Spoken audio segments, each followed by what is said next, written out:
दोस्तों, हम बात कर रहे हैं नॉर्मन विंसेंट पील की world famous international bestseller book सकारात्मक सोच की शक्ति के बारे में, जो the power of positive thinking book की हिंदी अनुवाद है। इस किताब में लेखक ने पॉजिटिव सोच की ताकत के बारे में बताया है।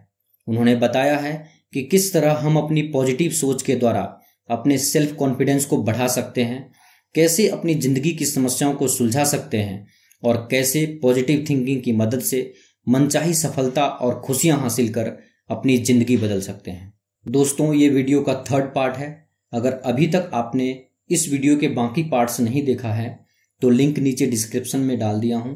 इस वीडियो को देखने के बाद आप उसे जरूर देखें। अध्याय 5, सुखी होना आपके हाथ में है। How to create your own happiness. दोस्तों, किसी इंसान का खुश होना या दुखी होना उसके हाथ में है। अब्राहम लिंकन कहते हैं, लोग उतने ही खुश रहते हैं जितना खुश रहने का विकल्प वो चुनते हैं। आप खुश रहोगे या दुखी, इसका फैसला अगर कोई करता है तो आप खुद ही करते हैं। आप अपनी खुशियां खुद ही तैयार कर सकते हैं। यह बहुत आसान है, लेकिन ज़्यादातर लोग अपने आसपास की नकारात्मक बातों को ही देखते रहते हैं और खुश रहने की कोशिश नहीं करते। हमारे आसपास का खराब माहौल ही हमें दुखी करता है, लेकिन कुछ चीज़ें सकारात्मक भी है और हमें अपना नजरिया बदलने की जरूरत है। आसपास के माहौल में दुखी रहने की बजाय हम उसमें भी सकारात्मकता ढूंढ सकते हैं और खुश रह सकते हैं। अगर आप खुश रहते हैं तो आपका परिवार और आपके आसपास के लोग भी आपको देखकर खुश होंगे। लेखक कहते हैं, अगर आप खुश रहने का तरीका ढूंढ रहे हैं तो हमेशा अच्छे विचारों को अपने जीवन में उतारना चाहिए। लेखक कहते हैं, बड़े लोगों की तुलना में बच्चे खुशी के ज्यादा विशेषज्ञ होते हैं। वह वयस्क जो दिल में वृद्धावस्था में भी अपने बचपन को बनाए रखता है वह जीनियस है, क्योंकि वह उस समय सचमुच अपने सुखद भाव को बनाए रखता है जो ईश्वर ने बच्चों को प्रदान किया है। लेखक कहते हैं, मैंने अपनी 9 साल की बेटी एलिजाबेथ से पूछा कि क्या तुम खुश हो बेटे? हाँ, मैं खुश हूँ, उसने जवाब दिया। क्या तुम खुश रहती हो? मैंने उससे पूछा। हाँ, उसने जवाब दिया। हाँ, मैं हमेशा खुश रहती हूँ। तुम किस बात से खुश रहती हो? मैंने उससे पूछा। उसने कहा, यह तो मैं नहीं जानती, मैं सिर्फ खुश रहती हूँ। कोई ना कोई बात तो होगी जिससे तुम्हें खुशी मिलती होगी, मैंने पूछा। तब उसने कहा, अपने दोस्तों से खुशी मिलती है, मैं उन्हें पसंद करती हूँ। स्कूल जाने में मुझे खुशी मिलती है, मुझे मेरे टीचर्स पसंद हैं। मैं चर्च जाना पसंद करती हूँ, मुझे मेरे स्कूल के टीचर्स पसंद हैं। मैं अपने भाई और बहन से प्रेम करती हूँ, मैं अपने माता पिता से प्रेम करती हूँ। जब मैं बीमार होती हूँ तो वह मेरा ध्यान रखते हैं, वह मुझसे प्रेम करते हैं और अच्छा व्यवहार करते हैं। लेखक कहते हैं, एलिजाबेथ की खुशी का यही फॉर्मूला है और मुझे लगता है कि यही दुनिया का असली फॉर्मूला है। उसकी दोस्ती यानी कि उसके सहयोगी, उसका स्कूल यानी जिस जगह वह काम करती है, उसका चर्च और स्कूल यानी जहाँ वह पूजा करती है, उसके भाई बहन, माता पिता यानी उसका घरेलू दायरा जहां उसे प्रेम मिलता है। यही तो खुशी का सारांश है और आपको अपने जीवन के इन्हीं क्षेत्रों में सबसे ज्यादा खुशी मिलती है। लेखक कहते हैं, बहुत सारे लोग अपने दुख का निर्माण खुद करते हैं। जीवन में पहले से ही समस्याओं की कमी नहीं है जो हमारे सुख को कम करती रहती है। ऐसे में यह मूर्खतापूर्ण है कि हम अपने दिमाग में और दुखों का निर्माण करें। जिन दुखों पर आपका बहुत कम नियंत्रण है या कोई नियंत्रण नहीं है, उसके अलावा अपनी तरफ से दुखों का निर्माण करना कितना मूर्खतापूर्ण है। हम अपने दुखों का निर्माण इसलिए करते हैं क्योंकि हम अपने मन में दुखी विचारों को सोचते हैं। हम अपनी नकारात्मक भावनाओं का नजरिया ऐसा रखते हैं कि हमारे लिए हर चीज बुरी होने लगती है, या हम यह सोच लेते हैं कि दूसरे लोगों को वह मिल रहा है जिसके वह योग्य नहीं है और हमें तो वह भी नहीं मिल रहा है जिसके हम योग्य हैं। नफरत, द्वेष और दुर्भावना की भाव से हम अपने दुखों को और ज्यादा बढ़ा लेते हैं। अब सवाल यह है कि किस तरह अपने दुख का निर्माण करना बंद करके सुख का निर्माण करना शुरू करें।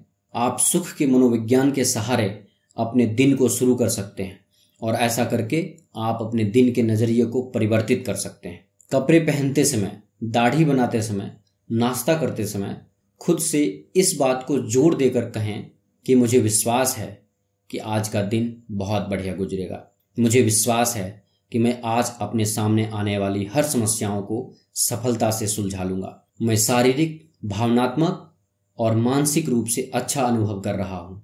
जिंदा रहना कितना अच्छा है। जो मेरे पास था, जो मेरे पास अभी है और जो भी मेरे पास भविष्य में रहेगा, मैं उन सब चीज़ों के लिए ईश्वर का आभारी हूँ। घटनाएं बुरी नहीं होंगी, ईश्वर यहाँ हैं और वो मेरे साथ हैं। उसके सहारे मैं सफल हो जाऊंगा। ईश्वर को मैं हर चीज के लिए धन्यवाद देता हूँ। ये बहुत छोटी छोटी बातें हैं, लेकिन इसका असर बहुत बड़ा होता है। इसके अलावा दिन को शुरू करने से पहले कुछ पॉजिटिव एफर्मेशंस बोलें, जैसे आज का दिन बहुत अच्छा है, आज मैं बहुत खुश महसूस कर रहा हूँ, आज ईश्वर सब ठीक करेगा। इस तरह आपकी दिन की शुरुआत ही खुशी से होगी। लेखक एक ऐसा तरीका बताते हैं जिसे उन्होंने थॉट कंडीशनर का नाम दिया है। इसमें उन्होंने कहा है कि आप अपने ऐसे विचारों को डायरी पर लिख लीजिए जो आपको खुश रखते हैं, जिनसे आपके अंदर एनर्जी का फ्लो होता है। फिर हर दिन उसी डायरी में से एक विचार लीजिए और पूरे दिन उसी पर काम कीजिए और उसकी खुशी महसूस कीजिए। अगर आप पूरे दिन अपने आप को इनकरेज करते रहेंगे और अपने आप से कहेंगे कि मैं खुश हूं, तो आप वो सब कर सकते हैं जो आप करना चाहते हैं। H.C. मैटर्न एक खुश मिजाज इंसान है जिन्हें ट्रैवल करना काफ़ी पसंद है और अक्सर वो अपनी वाइफ मैरी मैटर्न को साथ लेकर घूमने निकल जाते हैं। ये लोग जहाँ जाते हैं एक कार्ड हमेशा साथ में रखते हैं। ये कार्ड ही उनकी सारी खुशियों की जड़ है। उनकी खुशियाँ उन लोगों तक भी फैल जाती है जो इस कपल से मिलते हैं। अगर आप ये कार्ड पढ़ें तो इसमें कुछ यूँ लिखा है, if you want to be happy, let go of hate and worry. Live a simple life. Always give more than you receive. Think less of yourself and more of other people. जिसका मतलब है कि अगर आप खुश रहना चाहते हैं तो नफरत और चिंता छोड़ दें। सिंपल जीवन जिएं। आपको जितना मिलता है उससे ज़्यादा दूसरों को दें। अपने बारे में कम और दूसरों के बारे में ज़्यादा सोचें। इस बात को अपनी लाइफ में अप्लाई करने की कोशिश करें और रिजल्ट खुद देख लो। आप शायद सोच रहे होंगे कि ये कार्ड बड़ा टिपिकल और पुराना है। हाँ, ये काफ़ी पुराने विचार को दिखाता है, पर इसे 1 या 2 हफ्तों के लिए ट्राई करके देखिए। आपको खुद पता चल जाएगा कि आपकी लाइफ में क्या फ़र्क आया है। आप देखेंगे कि ये आपकी सोच से कहीं ज़्यादा पावरफुल है और लाइफ को पूरी तरह बदलने की ताकत रखता है। जब आप अपनी सोच को बदलते हैं तो आपके महसूस करने का तरीका भी बदलता जाता है। जब आप अंदर से खुश होते हैं तो आपको दुनिया में हर तरफ खुशियां ही खुशियां नजर आती हैं। एक बार जब आप अपनी इनर हैप्पीनेस अचीव कर लेंगे तो आपको ऐसा लगेगा जैसे आप एक अलग ही संसार में रहते हैं। बेशक आप इसी दुनिया में रहेंगे, पर आप अंदर से बदल चुके होंगे, यानी आप खुद का ही एक बेटर वर्जन बन चुके होंगे। अध्याय 6, न चिढ़ें न गुस्सा हो। Stop fuming and fretting. लेखक कहते हैं कि अगर आप अपने जीवन को खुशी और शांति से जीना चाहते हैं तो आपको अपनी चिढ़ और गुस्सा करने की आदत को छोड़ देना चाहिए। जो लोग अपने जीवन में ज़्यादा गुस्सा करते हैं वो बहुत ज़्यादा कमज़ोर और ज़्यादा बीमार हो जाते हैं। आप तभी खुश रह सकते हैं जब आपका दिमाग शांत होगा। बहुत ज़्यादा गुस्सा करना शरीर में हानिकारक टॉक्सिन्स छोड़ने लगता है और व्यक्ति को इमोशनली कमज़ोर बना देता है, जिससे व्यक्ति ज़्यादा तनाव में चला जाता है और दिमागी परेशानियां बढ़ जाती हैं।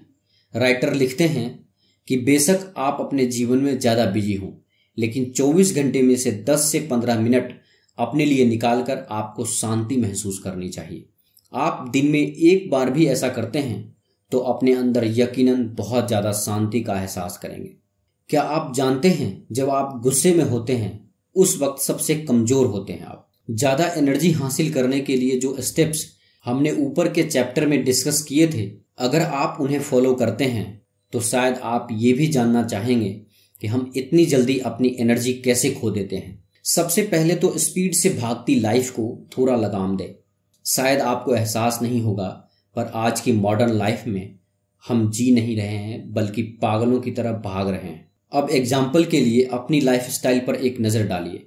हम स्पीड में चलते हैं, स्पीड में खाते हैं, स्पीड में ड्राइव करते हैं, क्योंकि हम सब किसी न किसी चीज़ के पीछे भाग रहे हैं।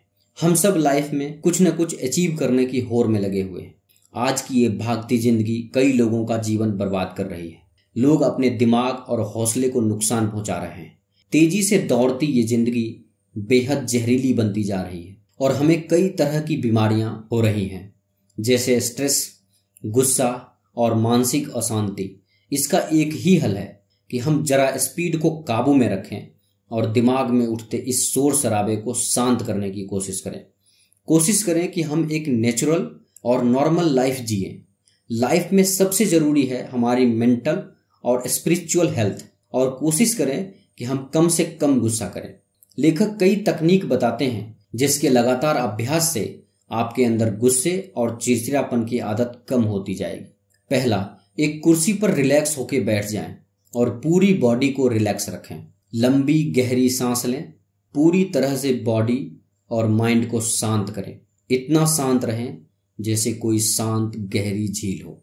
दूसरा, फिर आंखें बंद करके कुछ सुंदर प्राकृतिक दृश्य की कल्पना करें, जो दृश्य आपको बहुत अच्छी लगती थी, जिसे देखते ही आपको शांति और खुशी मिली थी।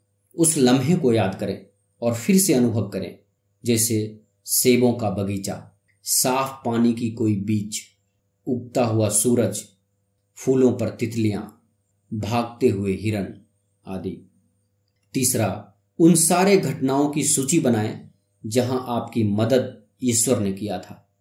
कैसे कई परेशानियों और दुख के समय ऊपर वाले ने आपको रास्ता दिखाया था और दुख को दूर कर दिया था। ये विश्वास रखें कि परम शक्ति आपके साथ है और आपका ख्याल रखते हैं। चौथा, कुछ सकारात्मक शब्दों को दोहराएं, जैसे शांति, आराम, सुकून, इत्मीनान आदि, जिससे आपके मन में एक सकारात्मक ऊर्जा का प्रवाह होगा और आप अच्छा महसूस करेंगे। जब आपका मन शांत होने लगेगा तो बुरी आदतें जैसे गुस्सा और चिड़चिड़ापन धीरे धीरे कम होने लगेगी। लगातार प्रयास से कई लोग अपने जीवन से गुस्से और चिढ़ वाली आदत को निकाल फेंके हैं और सुख और शांति से जीवन को जी रहे हैं, और आप भी ऐसा कर पाएंगे। चलिए हम एक एग्जाम्पल से समझने की कोशिश करते हैं। एक बार एक बिजनेसमैन जिसे बात बात पर गुस्सा आता था, वो एक डॉक्टर के पास गया। ये बिजनेसमैन बड़ा हाइपर एक्टिव था और वो डॉक्टर को अपने बिजी वर्क लाइफ के बारे में बताने लगा। बिजनेसमैन ने डॉक्टर को बताया वो हमेशा घर पर अपना ऑफिस का काम लेकर जाता है, क्योंकि उसके पास बहुत सारा काम होता है। फिर देर रात तक वो पहले अपना काम खत्म करता है और फिर सोने जाता है। तो डॉक्टर ने उससे पूछा कि वो ऐसा क्यों करता है, क्यों नहीं वो किसी और की मदद ले लेता या फिर अपना कुछ काम किसी और को क्यों नहीं सौंप देता। डॉक्टर की बात सुनकर बिजनेसमैन को बड़ा गुस्सा आया। उसे लगा डॉक्टर उसकी इंसल्ट कर रहा है, तो उसने बेहद गुस्से से डॉक्टर को जवाब दिया। उसने डॉक्टर को बताया कि वो किसी की हेल्प नहीं ले सकता, क्योंकि उसकी जगह कोई और ये काम उतने अच्छे से और जल्दी पूरा नहीं कर सकता। उसकी कंपनी सिर्फ उस पर ही डिपेंड करती है। इस पर डॉक्टर ने कहा, ठीक है, मैं तुम्हें एक प्रिस्क्रिप्शन लिख कर देता हूं जो तुम्हें फॉलो करना है। प्रिस्क्रिप्शन ये था कि बिजनेसमैन को हर रोज काम से 2 घंटे का ब्रेक लेकर वॉक पर जाना होगा और हफ्ते में 1 दिन की छुट्टी लेकर वो किसी कब्रिस्तान में जाएगा।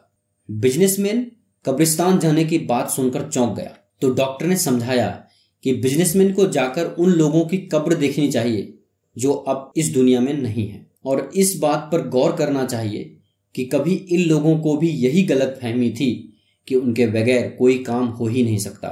लेकिन आज ये लोग कितनी शांति से अपनी कब्रों में सो रहे हैं, जबकि दुनिया उनके बगैर आज भी बड़े मजे से चल रही है।